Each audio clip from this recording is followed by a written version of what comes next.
လူတွေဟာသူများကိုဆုံးမတာလွယ်တယ်တဲ့ကိုဆုံးမဖို့ချခက်တယ်အဲ့စကားမြတ်စွာဘုရားဟောတာလူတိုင်းဟာကိုကြနိုင်ကြတာမဟုတ်ဘူးသူများကိုနိုင်ရင်ပဲလို့ကိုမနိုင်ဘူးဆိုတာအမှန်တမ်းထင်ရှားကိုကြတော့ကြံဖန်ပြီးတော့အရှုံးပေးနေသူများသာနိုင်ယူခြင်းပဲကိုရှုံးပေးကိုရှုံးပေးတယ်ဆိုတာကိုစိတ်ကိုတဏ္ဍာမှာဖြစ်နေတဲ့ကောင်းတဲ့မကောင်းတဲ့အရာတွေရှုံးပေးနေကြတာဖြစ်တယ်အဲ့တော့ဆုံးမဖို့ခက်တယ်တဲ့ယောဒုဋ္ဌမိယောလွယ်ကူနဲ့ကိုဆုံးမဖို့ဆိုတာမလွယ်ဘူးကိုစိတ်တိုင်းညကိုဖြစ်အောင်မလုပ်နိုင်ကြဘူးသို့တော်လူတွေဟာကိုစိတ်တိုင်းညဖြစ်အောင်လုပ်ဖို့မေ့နေပြီးတော့သူများကြတော့ကိုစိတ်တိုင်းညဖြစ်ချင်လိုက်ကြတာလွန်နေတာနော်ဖြစ်ချင်လို့ပုံစံမျိုးသွင်းကြတယ်ရလားဆိုဘယ်ရကိုတော့မှမရနော်အဲ့ဒါလို့လူဆိုတာဟာကိုဆုံးမဖို့ကအခက်ဆုံးပဲမှုဒီအဓိပ္ပာယ်ကိုပုရုဇဉ်ရဲ့သဘာဝယောဒုဋ္ဌမိယောအဲ့လိုဆုံးမခက်တဲ့သူ့ဘဝဓမေနဓန္တောဆုံးမတိုက်တဲ့ပုဂ္ဂိုလ်တွေကိုနိပရိရဲ့ကြွယ်ဝစာနဲ့လမ်းညွန်ပြသဆုံးမတော်မူတဲ့မြတ်စွာဘုရားရဲ့ဆုံးမမှုကိုနာခံလိုက်ရမှသူဟာယဉ်ကျေးသူဖြစ်လာတယ်သူဆိုတယ်မြတ်စွာဘုရားဟာဆုံးမတဲ့နေရာမှာလိမ္မာကျွမ်းကျင်မှုရှိဆုံးမှုအနုတ္တရောပုရိသဓမ္မတာရတိပုရိသဓမ္မဆိုတာဆုံးမတိုက်တဲ့ပုဂ္ဂိုလ်တွေကိုတာရတိ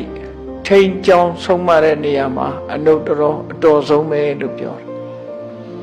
အဲ့တော့ဘုရားဖြစ်တာဘုရားအလုပ်ကဘာလုပ်ရတာတုံးဆိုရင်ရိုင်းပြနေတဲ့ပုဂ္ဂိုလ်တွေယဉ်ကျေးအောင်ဆုံးမတာဘုရားအလုပ်ပဲနော်ဆုံးမခက်တဲ့ပုဂ္ဂိုလ်တွေကိုယဉ်ကျေးလောက်အောင်ဆုံးမတာမြတ်စွာဘုရားဆိုဘလို့ဆုံးမခက်တဲ့ပုဂ္ဂိုလ်တွေကိုဆုံးမခဲ့ရတော့ကြည့်လိုက်လေဒိဋ္ဌာန်တွေထဲဆိုရင်အရက်တွေမူပြီးတော့လူကိုထိုးတတ်ဖို့ဝန်မလေးတဲ့နာလာဂီရီစင်ကြီးတို့အင်္ဂုလိမာလာတို့လိုကဘာကျော်လူသားသမားကြီးတို့အမတန်ရိုင်းပြတဲ့ပုဂ္ဂိုလ်တွေကိုလိမ္မာယဉ်ကျေးတော့အောင်ဆုံးမရတာဆုံးမခက်တဲ့ပုဂ္ဂိုလ်တွေကိုဆုံးမတဲ့နေရာမှာအတော်ဆုံးဖြစ်လို့အနုတ္တရောပုရိသဓမ္မတာရတိတို့သူတို့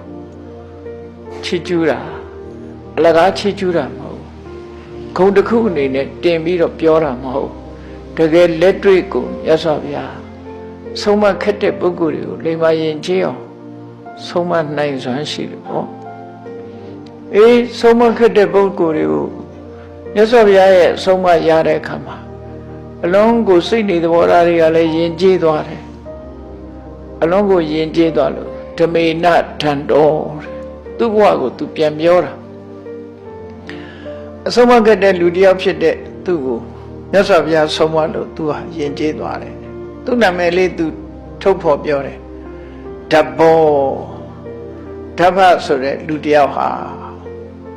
ယဉ်ကျေးသွားရတယ်တန်တုတ်တီတော်ကျင်လက်လောက်တဲ့အနေထားထီအောင်ရောက်သွားတယ်နော်လိမ္မာယဉ်ကျေးသွားတာကျင်တဲ့အဆက်သို့မဟုတ်ကျင်တ်เสียအည်ချင်းနေပါရရိုးရိုးလေးငြိမ်ဝတ်သွားတာမဟုတ်ဘူးကျင်တ်เสียအည်ချင်းနေရပြီးတော့နောက်ကြောင်းဘယ်တော့မှမပြန်တော့တဲ့စိတ်ပါငြိမ်းချမ်းသွားတဲ့ပုဂ္ဂိုလ်မျိုးဖြစ်သွားတယ်